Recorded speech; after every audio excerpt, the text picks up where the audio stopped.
Bienvenue dans cette vidéo dans laquelle on va parler d'assurance. Pour le jeune conducteur, l'univers de l'assurance, c'est souvent quelque chose d'assez flou, parfois même aussi pour les conducteurs expérimentés, donc c'est l'occasion d'en parler. Mais avant de rentrer dans le vif du sujet, un petit quiz pour tester vos connaissances. Première question, mon assurance hautière couvre les dégâts de mon véhicule si je suis responsable. Vrai ou faux?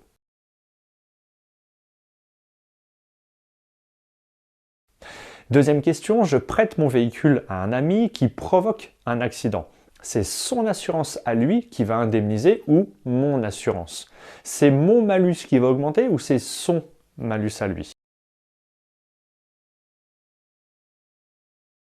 Et dernière question, je suis assuré tout risque. Je suis blessé gravement et deviens invalide. Mes frais médicaux seront entièrement payés par mon assurance. Vrai ou faux?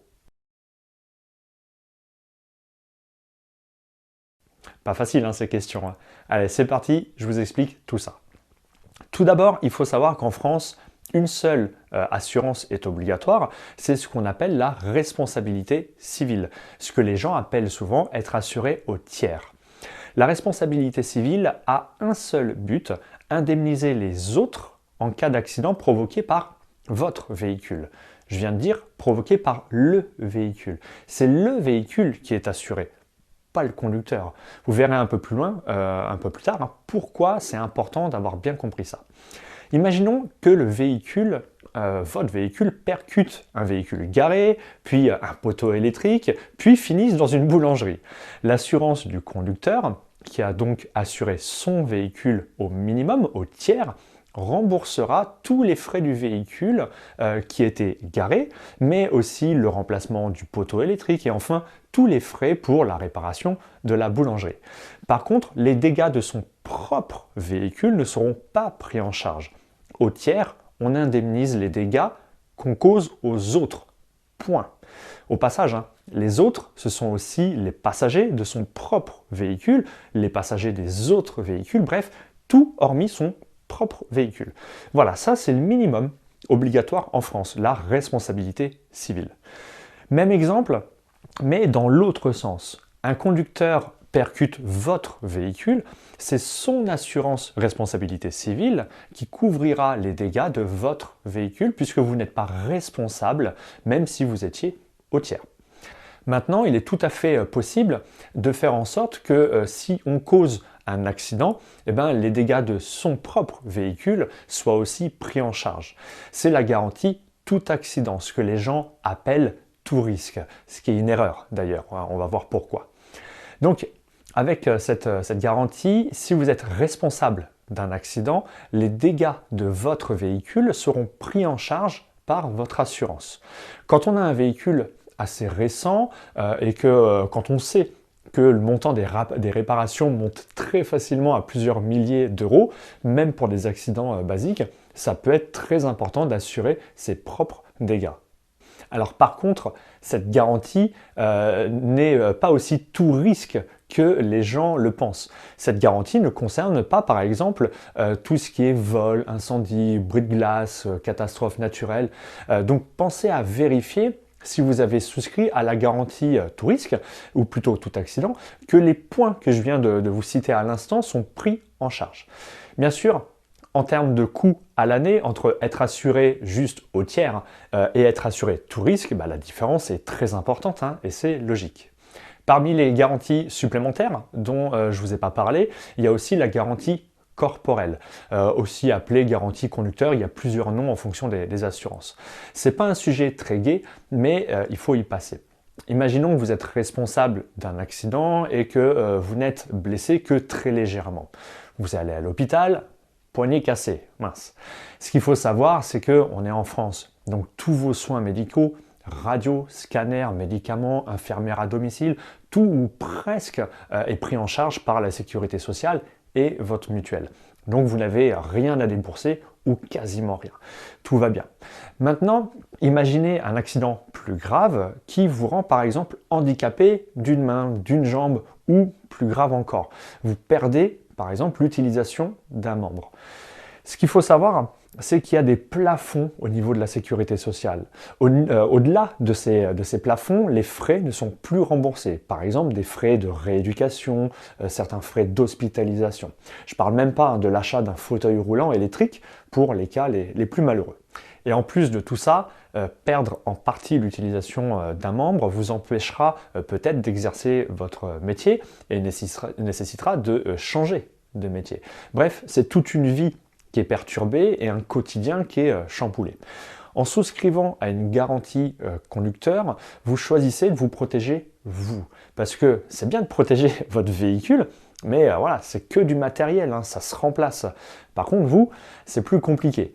Mais surtout, les conséquences ne sont pas les mêmes. En cas d'accident grave, si on vous déclare une incapacité permanente, vous pouvez par exemple toucher une rente à vie ou bien un capital, vous permettant de pouvoir combler ou essayer de combler les conséquences financières de ce changement de vie. C'est aussi le cas en cas de décès où la famille touchera un capital pour les obsèques et aider la famille pour la suite. Bien sûr, comme toujours, lisez bien les conditions générales de cette garantie.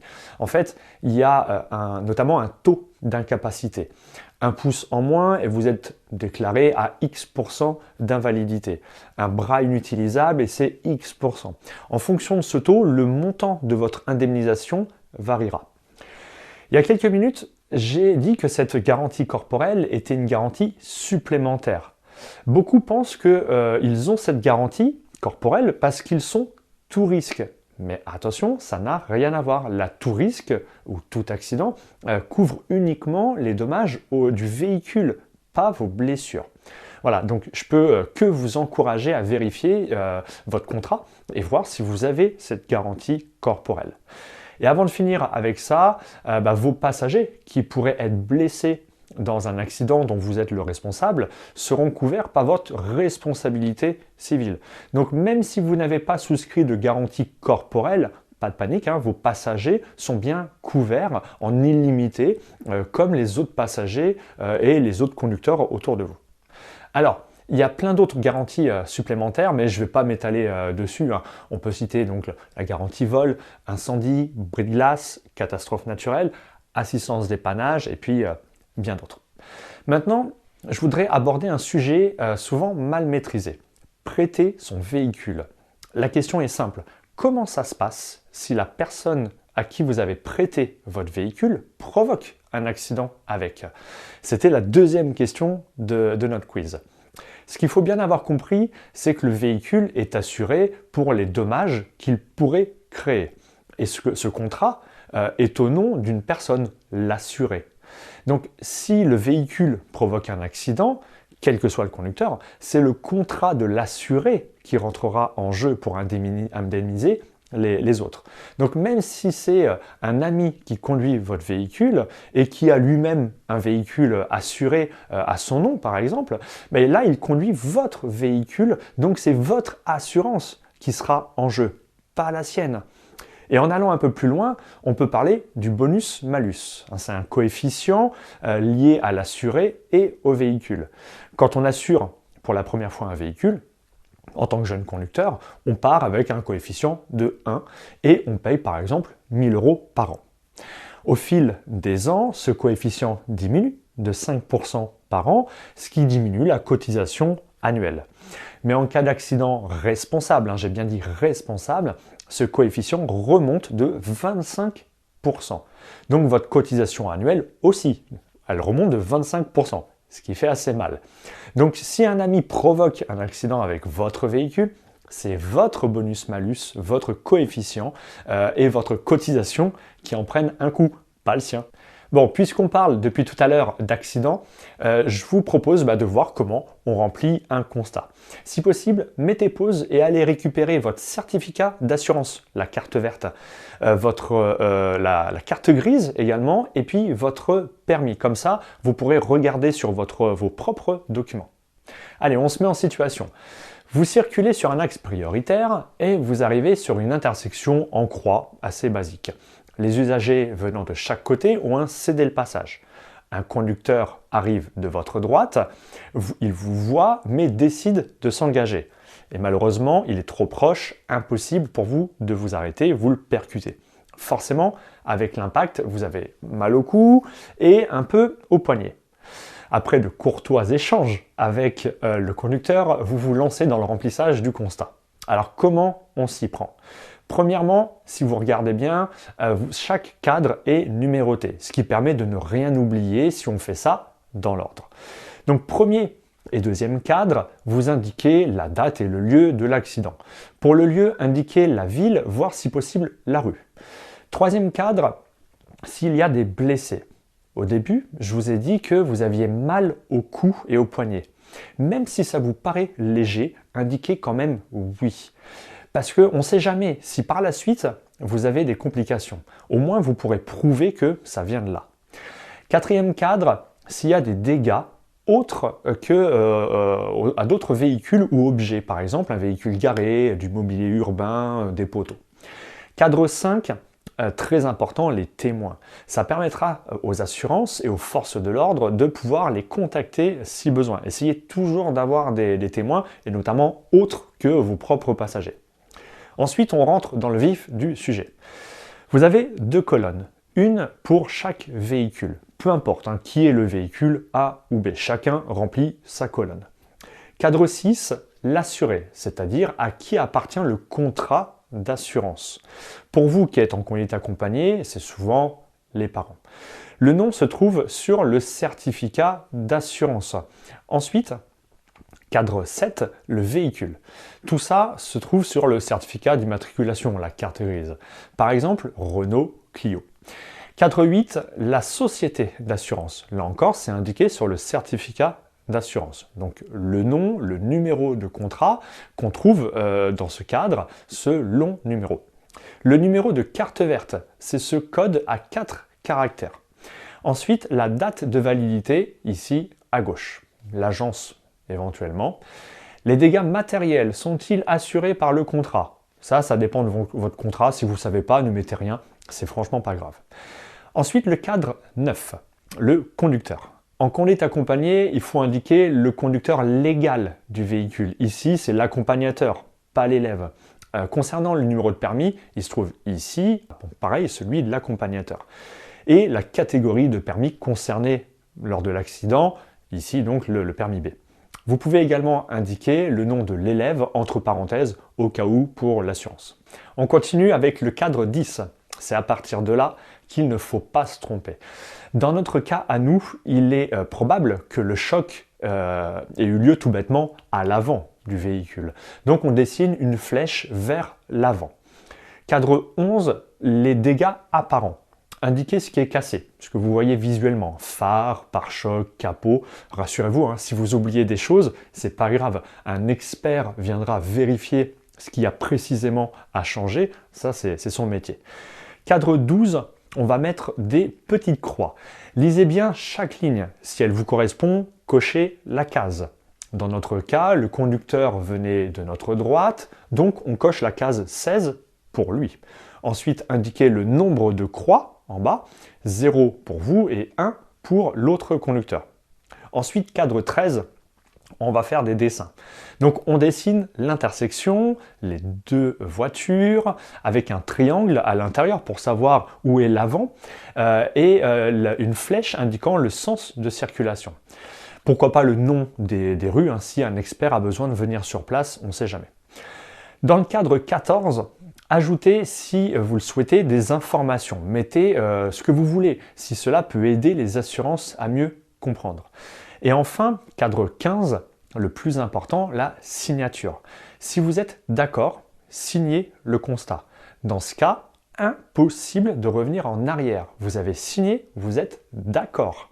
Vous l'avez compris, si vous n'êtes pas d'accord avec ce que le conducteur a rempli dans sa colonne, ne signez pas. Vous n'avez aucune obligation de signer un constat. À l'arrière du constat, vous avez un cadre justement dans lequel vous pouvez expliquer davantage les circonstances de l'accident. Bref, imaginons que vous avez signé. Chacun a son exemplaire, puisque c'est du papier carbone. Tout d'abord, sachez que vous n'avez plus le droit de le modifier. Vous devez maintenant envoyer votre constat à l'assurance dans un délai de 5 jours maximum. Mais malheureusement, mauvaise surprise de la part de l'assurance, elle vous déclare responsable de l'accident. Et oui, on a oublié des choses très importantes sur notre constat. Est-ce que vous vous en êtes rendu compte? Oui, félicitations. Vous n'avez pas vu? Bon, c'est pas grave, je vous explique. Rappelez-vous les circonstances. Un conducteur arrivant de votre droite ne vous a pas laissé le passage alors qu'il avait incédé le passage. Mais on a fait deux erreurs sur le constat. Quand on a rempli nos petites cases, on a oublié la case 17, n'avait pas observé un signal de priorité ou un feu rouge. Et oui, signal de priorité, c'est ce fameux signal de céder le passage. Et la deuxième erreur concerne le dessin. Rien vous choque, hein? On a parlé de céder le passage, mais rien n'est dessiné. Aucun panneau, aucun marquage. Donc l'assurance comprend que c'est une priorité à droite. Et donc que vous deviez céder le passage au conducteur venant de droite. Donc vous êtes en tort. Allez, on corrige tout ça. Et voilà, comme ça, c'est mieux. Et là, tout est correct et sans ambiguïté. Vous l'aurez compris, hein, de simples oublis peuvent changer complètement la compréhension de l'accident et renverser les torts de l'accident. Donc prenez toujours le temps de remplir votre constat. Ce que je vous conseille, c'est de pré-remplir votre constat. Vous notez toute la partie administrative sur votre constat, assuré, véhicule, assurance. Vous laissez le cadre conducteur vide au cas où vous n'êtes pas le seul à le conduire. Le but de le pré-remplir, c'est d'éviter le stress et de faire des erreurs au moment de remplir le constat sur le bord de la route.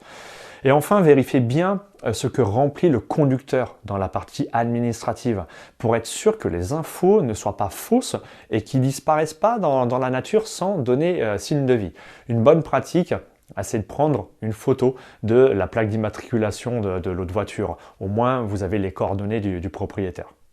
On a fini avec ce thème de l'assurance. Bien sûr, hein, il y a beaucoup d'autres choses à évoquer. N'hésitez pas, par exemple, à rencontrer votre assurance pour en parler un petit peu plus.